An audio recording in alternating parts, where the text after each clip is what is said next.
alguém spam, vai vir o anime depois do Panther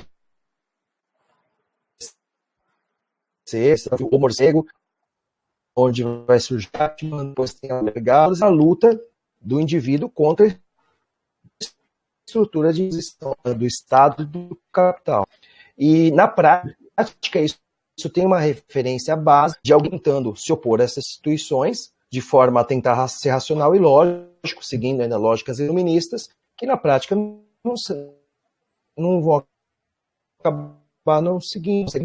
Eles te prendem, te guilhotinam e acabou. Então tem essa relação, infelizmente.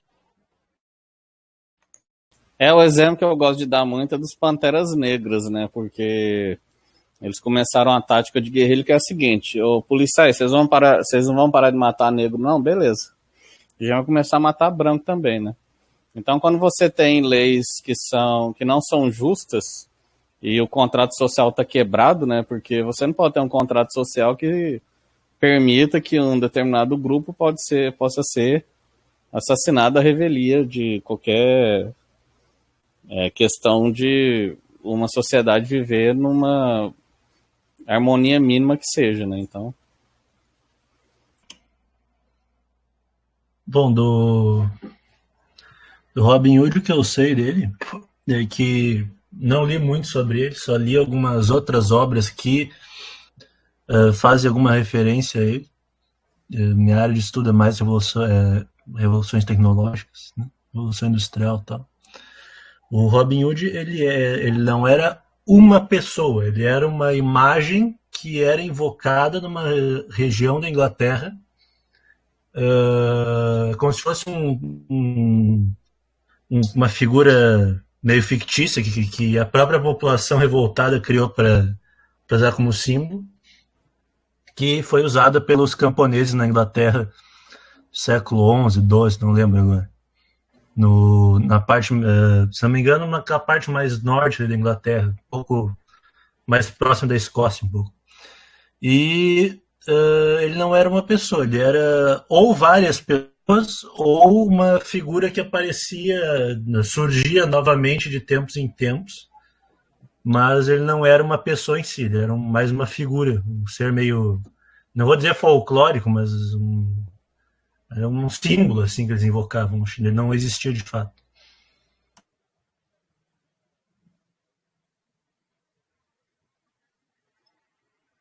Oi, gente, dá para me ouvir, hein? Dá.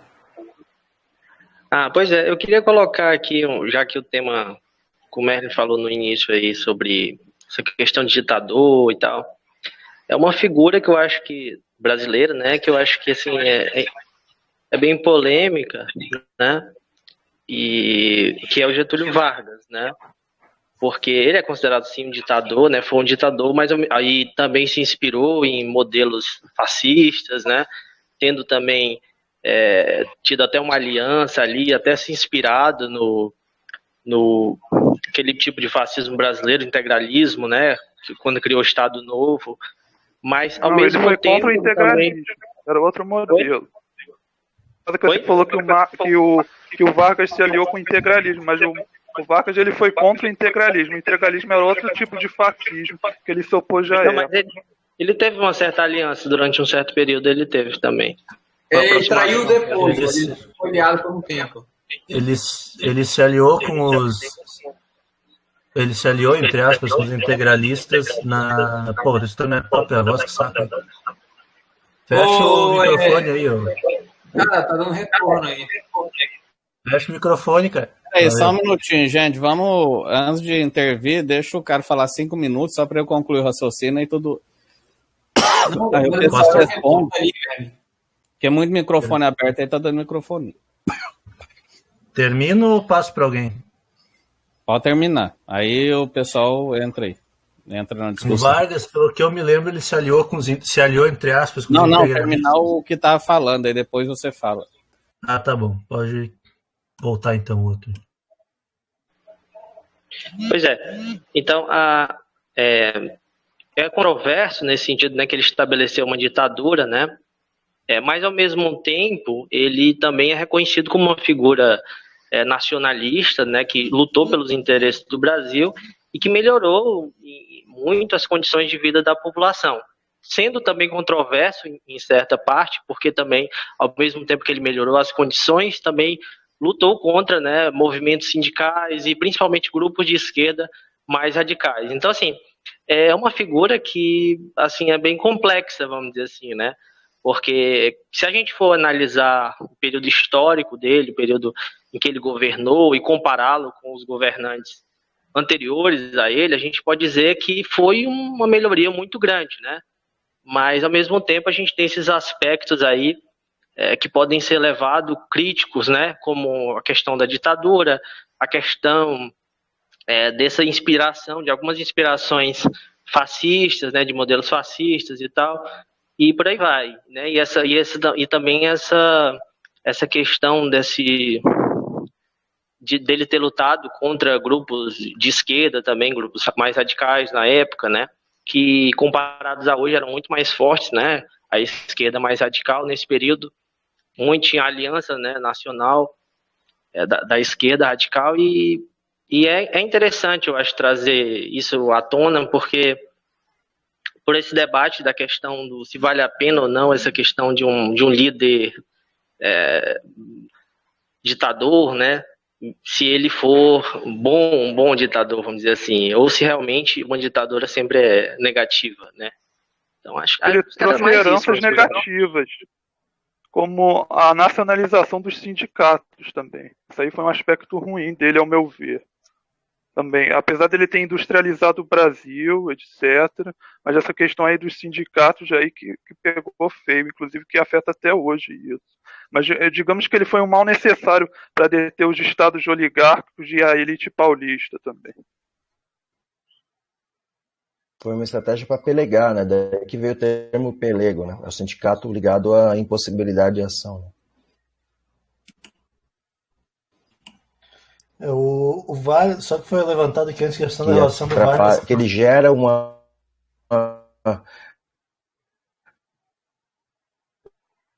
ele facilita a montada, né? O pelego é isso. Tá travando tudo aí de novo, Glaucio, dá uma olhadinha aí.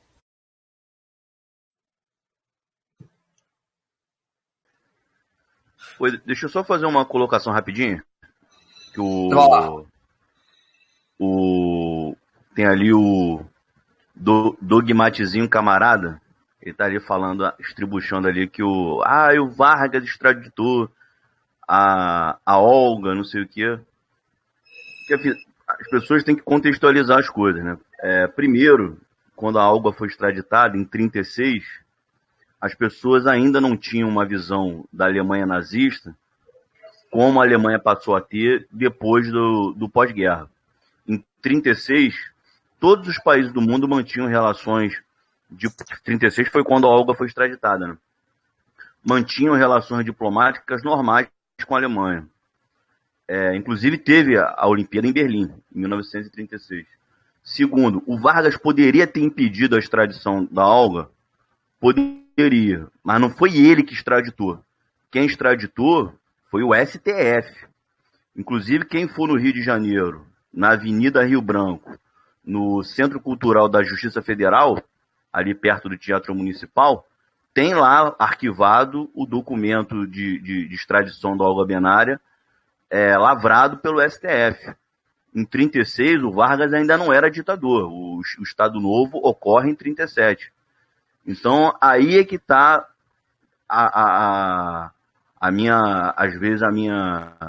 os meus embates com os dogmáticos. Porque os dogmáticos, eles ficam repetindo chavões que eles aprendem na militância política, ao invés de verificar as concretudes históricas de como as coisas ocorreram. Então, o Vargas, ele não era nenhum santo, ele realmente tinha uma certa admiração pelo fascismo, como muitos líderes tinham. O Churchill também admirava o fascismo, até porque, de novo, a gente não pode cair no anacronismo, né? A visão que se teve do fascismo e do nazismo pós-Segunda Guerra era diferente da que se tinha nos anos 30. Aliás, nos anos 30, a democracia liberal é que estava desacreditada. Você tinha lá o Stalin lá com todas as questões que a gente pode criticar, desenvolvendo a União Soviética por um lado, a Alemanha nazista e a Itália fascista se desenvolvendo por outro, e os Estados Unidos enfrentando uma crise desgraçada lá, daquela crise de 29, né? Então eu tenho que fazer essa recomendação pra galera aí que não sair aí gritando e rebolando certas coisas sem fazer uma verificação mais minuciosa. Só quando foi colocado antes que o Vargas se aliou aos integralistas, ele se aliou aos integralistas ainda para fazer aquela farsa, ainda no momento de fazer aquela farsa do plano Cohen. Mas depois ele fez também a mesma perseguição que ele aplicou aos comunistas, ele aplicou também aos integralistas. Então tinha os fascistas imbecil do integralismo, e tinha os mais espertinhos, que era o pessoal do Vargas, que eram os fascistas de verdade, digamos assim. Então, quanto à questão de tortura e tal, do governo Vargas, mais ou menos que já podem imaginar, né? A questão de extradição, o Frota falou bem. E, cara, assim, o que eu penso dele é que, para aquele momento da história do Brasil, ele foi importante porque ele fez a atualização do capitalismo brasileiro, né? Na época que o capitalismo ainda trazia alguma conquista para a humanidade, hoje ele não traz mais nenhum. Então, mesmo ele... O Beck, eu gosto muito de analisar o mal que o governante causou e o resultado final. Então, por exemplo, sem sombra de dúvidas, a Alemanha nazista... Alô, tá... Monta aí, gente, enquanto um fala. Estamos te ouvindo. Então, por exemplo, a Alemanha nazista, ela teve um saldo ultramente positivo, porque ela saiu da miséria total e virou uma potência. Mas o problema é que o efeito negativo foi muito maior que o saldo positivo, que foi uma eugenia, né? Então, no caso de Vargas, Júlio César, Cuba, ex-União Soviética, não sei o quê, eu tento ver o que de mal foi produzido do nosso ponto, da nossa perspectiva humanista de esquerda e o resultado final, né? Então eu sempre tendo a falar que algo foi bom ou ruim mediante esse saldo, né? Então, só para exemplificar, para mim a ex-União Soviética foi um saldo positivo, porque o mal que ela produziu teve um mal realmente, mas o saldo foi positivo. Mas no caso da Alemanha nazista, o saldo negativo, a parte negativa, quando você subtrai da positiva ou soma com a positiva, dá um saldo negativo gigantesco, né? Então, mesmo que a Alemanha tenha saído de uma pobreza extrema e se resolvido como país, o método que ela usou não dá para você aceitar, né? Porque foi realmente extrapolou essa questão negativa. Aí a questão das revoluções, né? Interessante a gente observar que elas ocorrem numa situação extrema, né? Numa situação em que aquele regime que está ali colocado, ele está exaurido, né?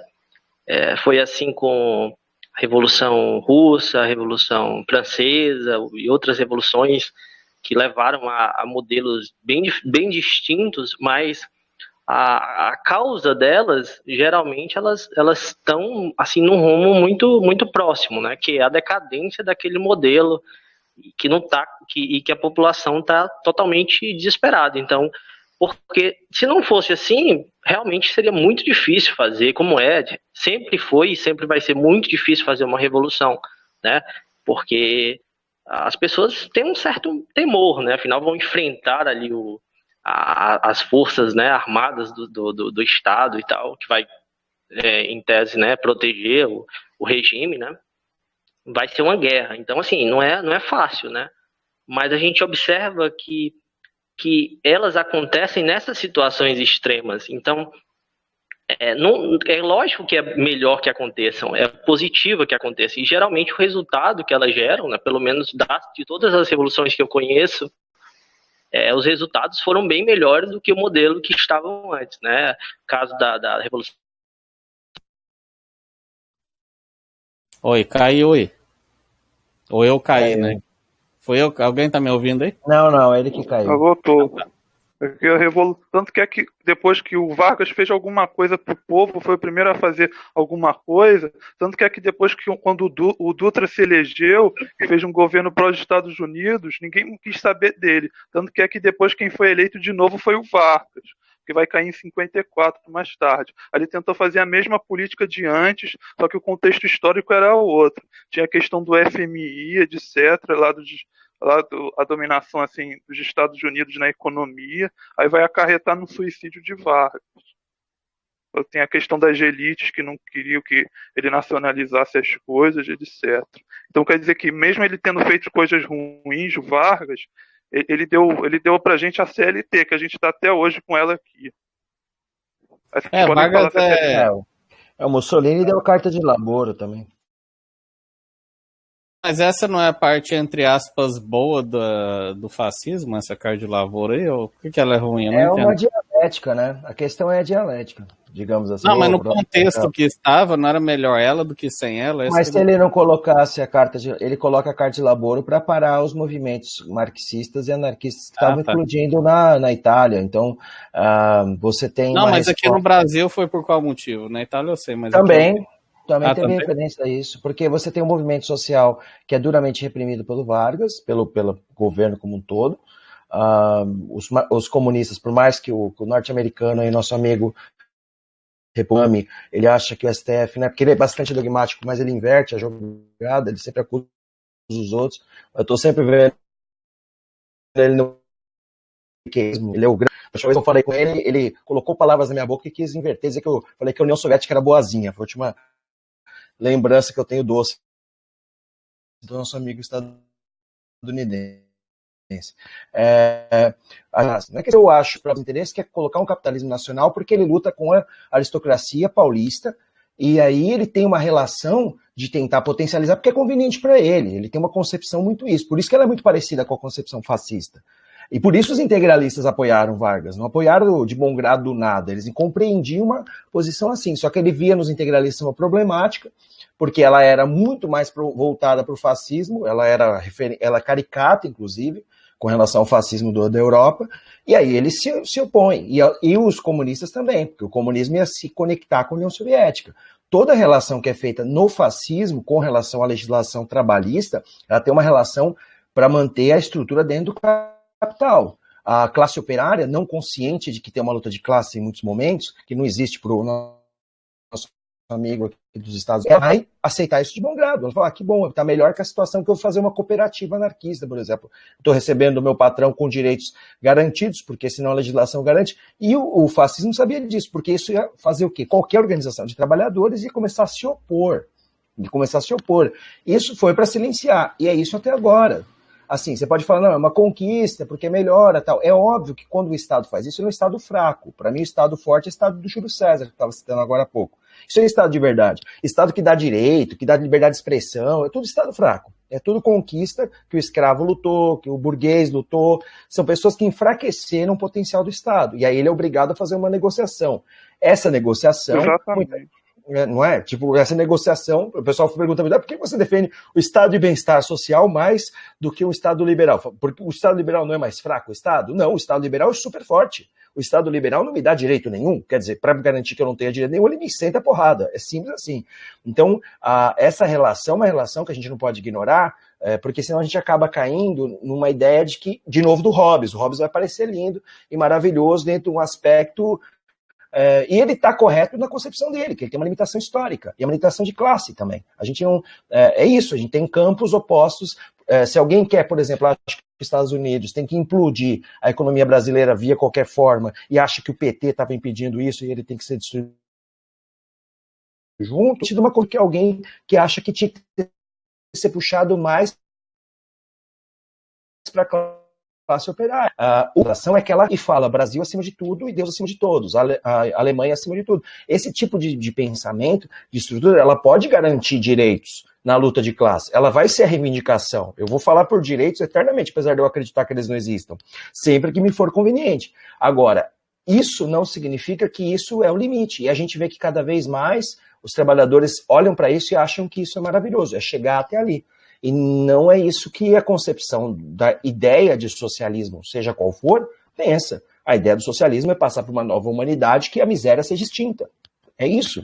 E isso não pode ser ignorado dentro. Não dá para ter uma esquerda que fala do Bernie Sanders e acha que aquilo é o máximo. E a gente tem que deixar isso claro, porque eu acho que às vezes a gente peca pela falta. E o neoliberal tem esse discurso que você está falando mesmo, que quando o neoliberal fala menos Estado, ele não está falando menos corporações, menos latifúndio, menos... Exato. Ele está falando menos para o povo. Exato. É aí que o Ciro Gomes pegou na jogada, que ele cortou é daí que está o cortado da bilhão. Foi daí que veio o da bilhão. Que ele pegou o Constantino no contrapé. Ele falou, tá certo, vamos cortar mesmo. Onde? Aí ele falou, pô, agora eu vou falar que é para o dinheiro que vai para as ONGs, né?